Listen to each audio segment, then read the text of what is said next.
Bonjour à tous, c'est Jean-Luc Roux sur sa chaîne YouTube. Aujourd'hui, nous allons parler des mortelles poupées russes avec des drones porteurs de drones qui entrent en action dans la guerre en Ukraine. Les porteurs de drones FPV viennent d'entrer en scène en Ukraine et devraient jouer un rôle capital dans le conflit qui oppose le pays à la Russie. Une guerre technologique d'un genre inédit où les innovations mortelles ne cessent de fuser. C'est ainsi que nous pourrions qualifier le conflit opposant la Russie à l'Ukraine. Une fois de plus, une nouvelle arme entre dans la bataille. Des porteurs de drones FPV sont désormais opérationnels, annonce le magazine Forbes dans un article publié le 17 septembre 2024. L'une de nos unités a été touchée par 2 drones FPV standards sur un cadre de 8 pouces. Cela s'est produit à une distance de 40 km de la ligne de front, a annoncé sur sa chaîne Telegram Cheryl Fals, qui est commentateur ukrainien de la technologie militaire, comme le rapporte Force.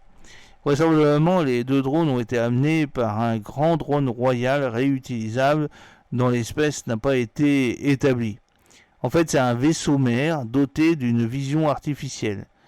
Et il pourrait bien s'agir d'un drone Buria 20 développé par la société russe SPC Burkut. Ce développement est une sorte de vaisseau mère pour les drones FPV. L'idée est que la caméra du vaisseau mère utilise la vision artificielle pour détecter la cible et transmettre les informations à l'opérateur qui prend la décision d'attaquer, explique le média ukrainien Defense Express dans un article publié le 5 septembre 2024. Sa production à petite échelle aurait déjà commencé. En effet, les drones FPV se sont révélés redoutables contre les chars, les bunkers ou contre les hélicoptères. Ils ont cependant un point faible, leur autonomie. Les vols FPV durent généralement 15 minutes ou moins, même avec des meilleures batteries disponibles dont la portée maximale possible est peut-être de 30 km, détaille Forbes. Et ces nouveaux drones poupées russes pourraient avoir bien entendu un potentiel immense et permettre au FPV d'atteindre des cibles beaucoup plus longue portée, générant encore davantage de dégâts et multipliant les cibles potentielles sur le champ de bataille.